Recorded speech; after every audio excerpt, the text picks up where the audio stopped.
welcome everybody. Thank you so much for coming. Today we are doing a 2-for-1.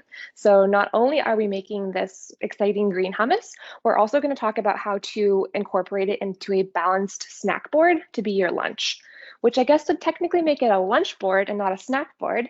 So I'm going to be assembling my snack lunch board onto this pretty cutting board.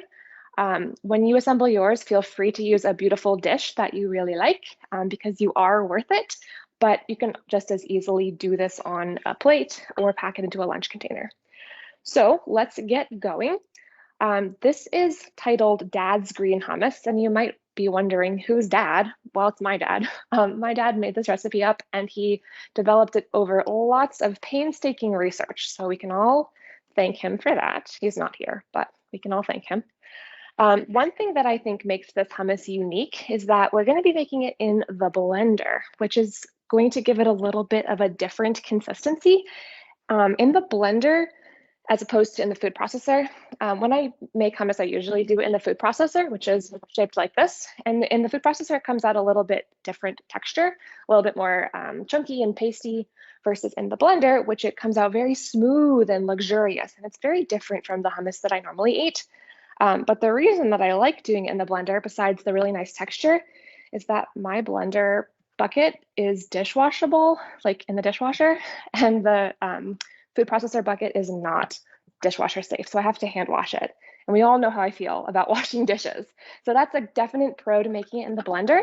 The other consideration when you're deciding which one you're going to use, of course, use whatever you have. You don't need to have both. That's the best. The best pro is the one that you already own. But in at least my blender, the blades are attached to this, so they don't come out. So it's a little bit harder to get it all out when I'm done making it versus the food processor. The blade lifts out and makes it really easy to scrape it out and get every last drop. So on the one hand, hand washable, but you can get it all out easily versus the blender can go in the dishwasher, but a little harder to scrape out. But we're going to enjoy this nice smooth texture. When I drain my beans this time, I'm actually going to be saving this bean juice in a little bowl. So all I have is my normal colander here and then a little bowl underneath to catch the juice, just in case we want to thin it out a little bit. I don't know if I'm actually going to be thinning it out, but I'm saving the juice just in case. All right, you might notice that these recipes feature canned beans heavily. And that's because canned beans are really easy. They are very nutritious, they are affordable, and they also are a great blank slate for lots of different flavors. Okay, just a quick rinse for those chickpeas. And now I'm going to dump them right into my blender.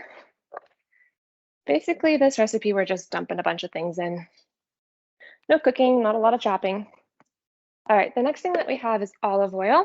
And one consideration for measuring olive oil is if you're going to measure anything sticky or gloppy, measure your oil first so that you kind of coat your measuring cup. So this calls for 1/2 cup of olive oil. And that is going to go directly on top of these beans. And then in my nice and oiled cup, I'm going to measure the tahini right on top of that. So tahini is basically just a peanut butter made out of sesame seeds. This one's been around for a while. Still smells okay. I'm going to give it a quick stir because it is separated out. Looks like somebody's unmuted. Somebody on the phone is unmuted. Hello? All right, thanks. Okay, so I'm stirring this tahini until it's a little bit smoother. It's a very liquidy sort of texture. And so I'm going to put it directly into the same measuring cup that just measured the oil, so it's easier to get out. Now, whoa, it only calls for 1/3 cup, which is slightly less than 1/2 cup. So I'm using the 1/2 cup measurer and just not filling it up all the way. And theoretically, it should come just sliding right out because of the oil. I'll scrape it a little bit. So tahini is probably the most expensive ingredient that's going to go into this hummus. I have costed out making homemade hummus versus buying it at the store. And surprisingly, it comes out pretty equal. It's not much more expensive to buy it pre-made or to make it yourself. So if you are getting sticker shock at the tahini, just know that it kind of works out the same in the end. I would say the major benefit to making the hummus at home, besides that it's really fun and you can customize your ingredients, is that you can customize for people who have food allergies. So if somebody's allergic to garlic or whatever, you can leave out the thing that they're allergic to, whereas in the store-bought version, you might be kind of stuck. I'm reading some of these comments. Little oil, no tahini, and lemon juice to lower the fat. Any other low-fat recipes? That's a great point. So if you don't want to add so much olive oil, you can use this bean liquid that we just saved, and you can use more bean liquid and less olive oil. I would use a little bit of olive oil because it's very heart healthy, and it also helps to boost the satiety of this, but you can definitely use less and make up the liquid with this bean liquid.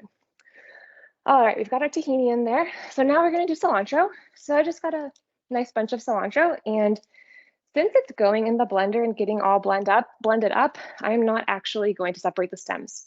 So I'm just dividing this in half. I'm gonna take some scissors and just kind of trim the ends that are kind of old and crackly and not super appetizing, but for the most part, I'm gonna be using all the stems. I usually wash it, and I like washing it, but today I'm not gonna wash it. Wash it most of the time. Going straight in, don't tell my mother. All right, so we've got our cilantro in there. Next we have lime juice. 2 teaspoons of lime juice. I'm not gonna measure it. This is just half a lime. Also kind of old and crusty from the fridge. Just gonna squeeze it directly in there. Hopefully I'll get at least 2 teaspoons out. If not, I'll taste it and add some more later. All right, the next thing on our list is half a teaspoon each of cumin and salt. If you are trying to reduce your salt intake, that's another huge benefit for making this hummus at home, is that you can reduce the salt, whereas you can't do that if you buy it pre-made. So if you are working on your blood pressure or any other heart concerns, I would do a pinch of salt. I wouldn't totally leave it out, just put a little pinch. But I'm gonna use a half teaspoon and also a half teaspoon of cumin. Now I know some people on this call do not like cumin. So what other spices would you enjoy, all you cumin haters?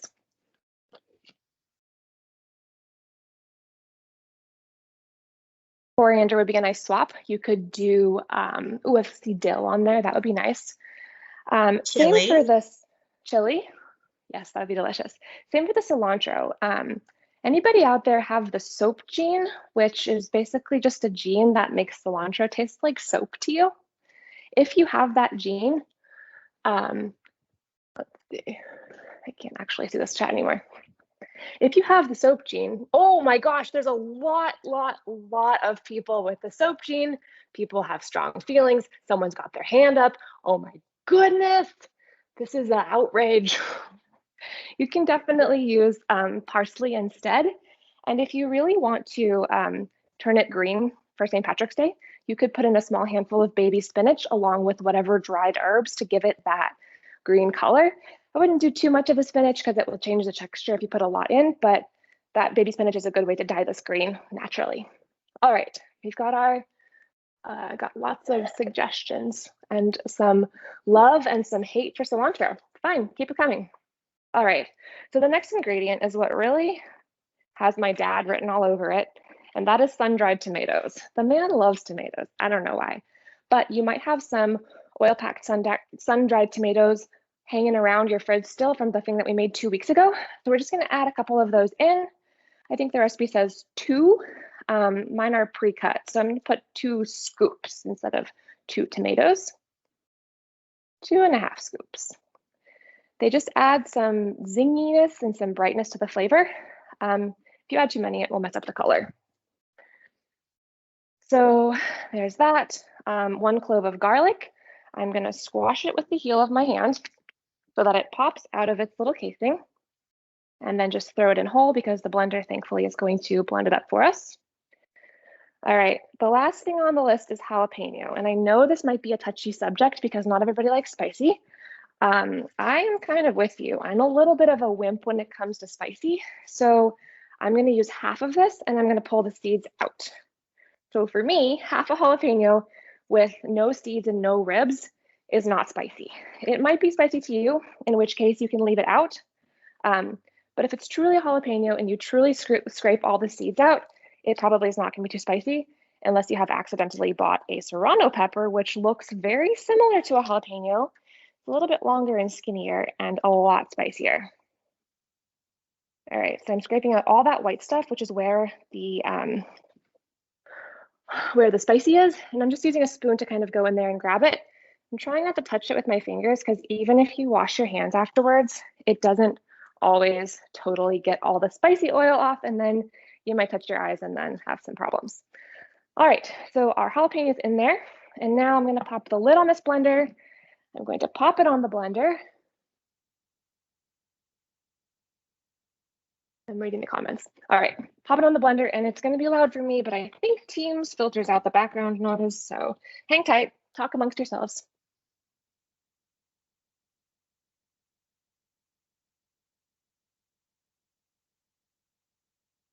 All right, so you can see it's kind of blended the bottom, but it has not gotten the top moving. So now I think is a good time to add a little bit of this bean liquid. So since we're doing this in the blender instead of in the food processor, it needs just a little bit more liquid to make the blades move, to keep the food spinning. The food processor can handle a little bit less liquid. So this hummus is going to come out a little bit more drippy than normal.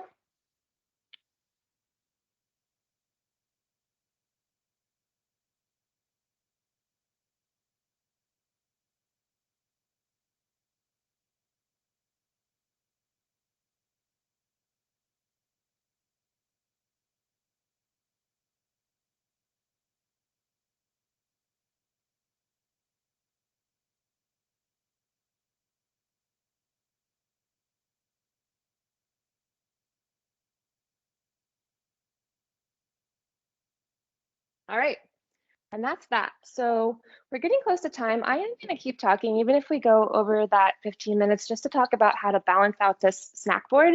For those of you who are interested, feel free to stay.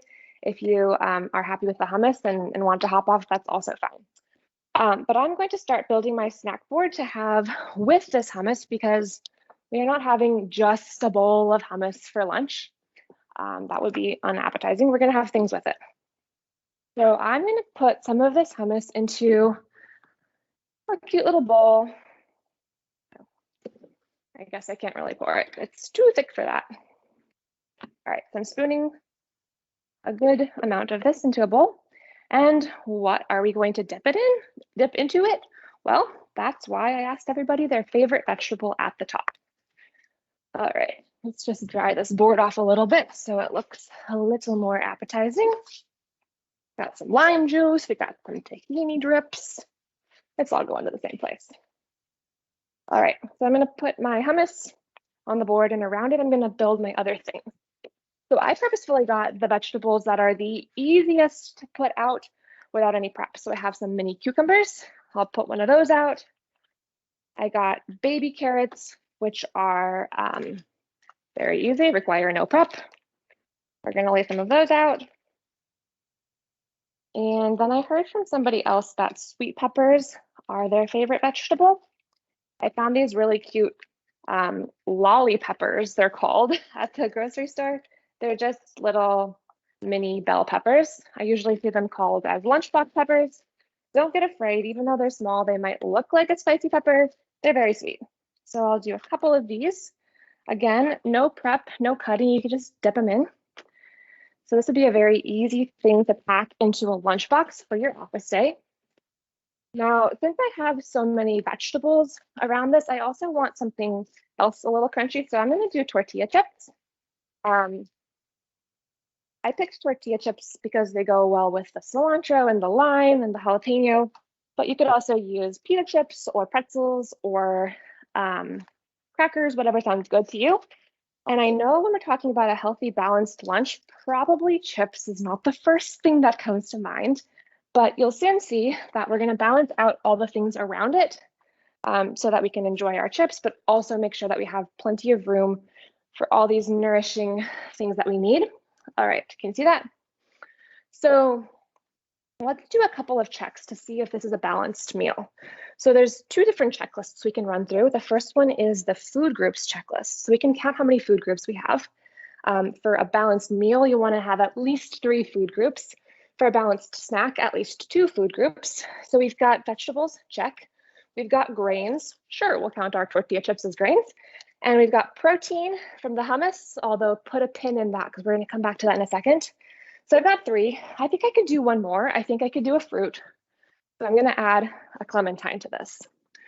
So that's our food group check. The next check that we're going to do is a macronutrients check. So our 3 macronutrients are protein, fat, and carbohydrate. And then we'll also do a little fiber check for a bonus. It's not technically a macronutrient. But do we have carbohydrates? Yes, we have them in the chickpeas, we have them in the chips, and we even have a little bit in the vegetables. Do we have fat? Yes, we have healthy fat from the olive oil and the tahini. And of course, chips have some fat. Do we have fiber? Yes, we do, in spades. Fiber from the chickpeas, fiber from the vegetables, and even fiber from the tortilla chips, believe it or not, and definitely from our orange. So the last thing is protein. And I'm going to think a little bit harder about the protein because that's the element of this meal that's going to work along with the fiber to help me feel really nourished and satisfied and help this meal to stay with me until I can eat again. So for me, I'm going to be aiming for about 20 to 30 grams of protein per meal. I'm not getting super scientific.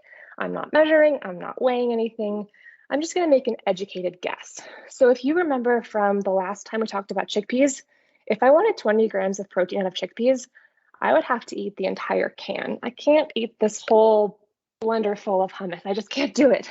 So I'm going to add a couple of more protein items on here. So I'm going to guess that this amount of hummus, just roughly, I'm not counting, maybe has like 5 to 6 grams of protein if we're being generous. It's about a quarter of the can of chickpeas, so we'll plus some tahini. So we'll say about 6. So 6 grams of protein is not close to 20 or 30. So I'm going to start by adding a hard-boiled egg, which is another approximately 6. So now we're at 12. We're getting closer. We're still not at 20. So the next thing I'm going to add are a couple of cheese cubes. I've got 4 cheese cubes, which is about the size of 4 dice. That's going to be another 8 grams of protein. So now we're getting kind of close. We've got 12 and 8, so we've got 20. And then I'm going to top this off with just a small serving of these honey roasted peanuts, just to push us right beyond that 20 grams. And to also add something kind of sweet, like a little sweet treat. So I've laid this out on a cutting board to make it pretty, to treat myself because I'm worth it, but also you can pack these things into a lunchbox pretty easily. This is one of my favorite easy office lunches to bring in a Tupperware because it really doesn't require a lot of prep. You can build this around a store-bought hummus just as easily and hopefully enjoy a nice balanced and enjoyable snack. So that is what I've got for you today. I'll catch up on the comments and thank you all so much for joining. See you next time.